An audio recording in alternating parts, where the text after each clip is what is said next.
सभी बच्चे ध्यान देंगे कि हमारा जो कक्षा 8 का गणित का विषय है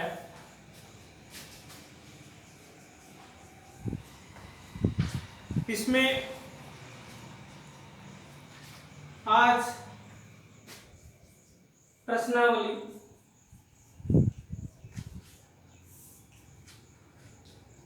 1.3 का दूसरा सवाल प्रारंभ होगा। इसमें दिया है सवाल में जो दिया है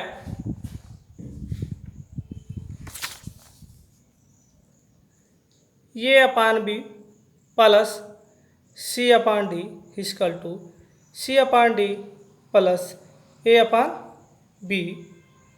प्रगुण से जांच कीजिए, यानी इसको प्रगुण से जांच करना, जिसमें पहला सवाल हमारा है 4/13 और -5/26। अच्छा, पहले सवाल में चलते हैं। पहला सवाल हमारा है 4/13 और -5/26। इसमें सवाल कह रहा था ये अपान B plus C upon D बराबर सी अपान डी प्लस ये अपान बी। प्रगुण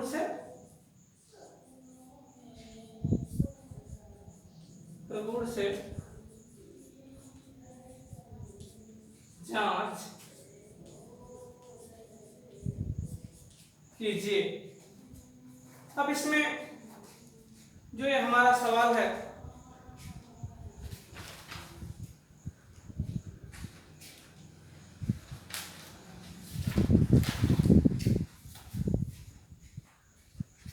तो इसमें सबसे पहले क्या करते हैं कि जो ये हमारा दिया है A upon B plus C upon D, इसके अनुसार जो पहला ये पद है और दूसरा है, तो ये पद को इसके अनुसार यहाँ प्लस करके लिखते हैं।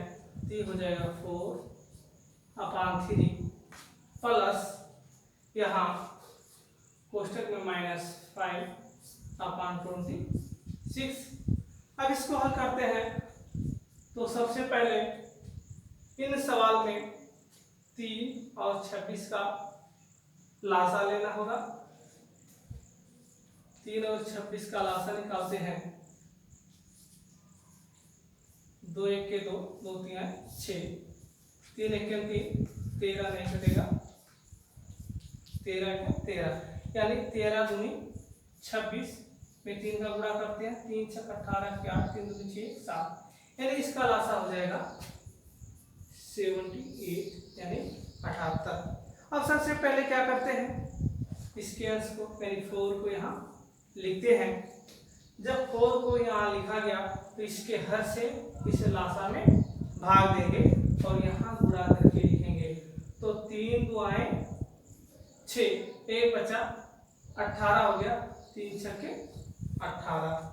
अब उसके बाद एक प्लस का चिन्ह है, यहाँ प्लस लगाते हैं और कोष्टक में -5 इसे ऐसे उतार देते हैं, फिर यहाँ गुणे का चिन्ह लगाया जाएगा। और इसके अंश को जब यहाँ लिखा गया तो इसके हर से लासा में सबसे पहले भाग देते हैं, और जब इसे 26 से 78 में भाग देंगे तो इसका भागफल जो आता है वो आएगा 3, इसीलिए यहाँ गुणा किया जाएगा 3 से।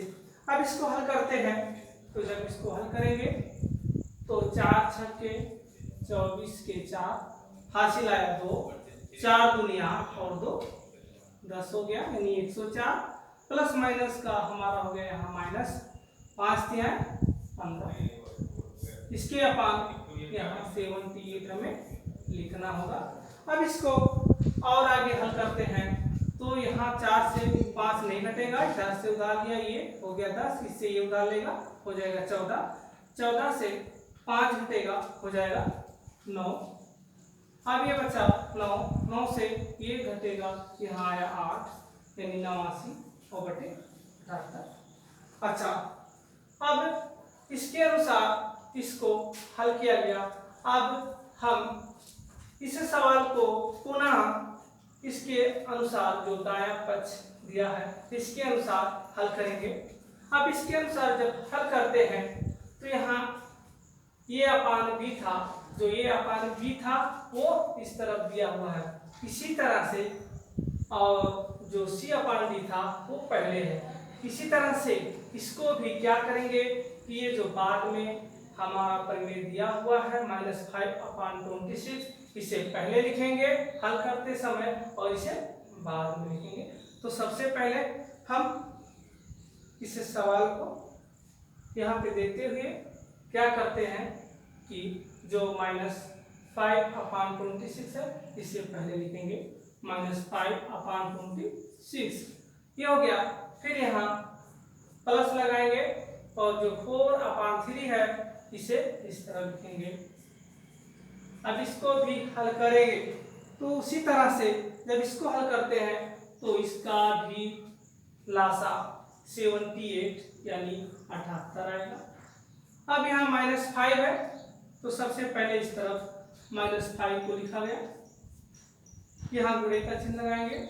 अब जब यह अंश यहाँ लिखा गया तो इसके हर से इसके लासा में भाग देते हैं। जब 26 से 78 में भाग देते हैं तो जो भागफल आता है वो है 3, पुनः यहाँ 3 लिखेंगे।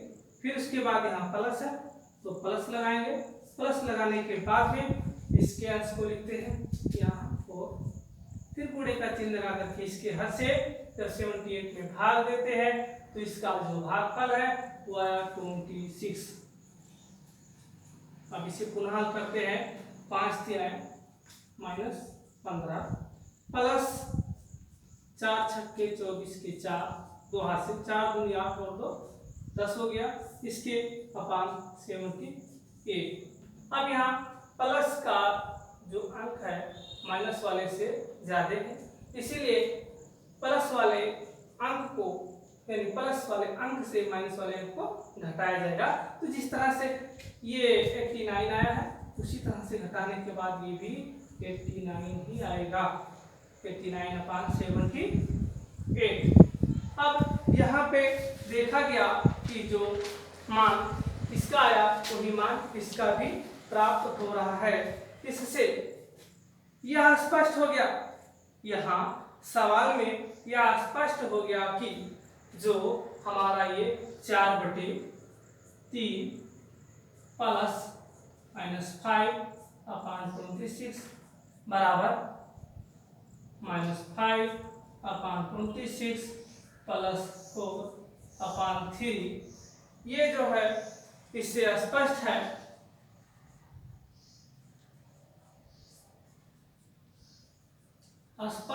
कि ये क्रम विनिमय नियम प्रमाणित है, क्रम विनिमय नियम प्रमाणित है। तो यहां लिख देते हैं क्रम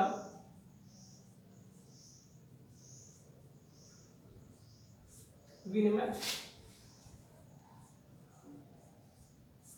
नियम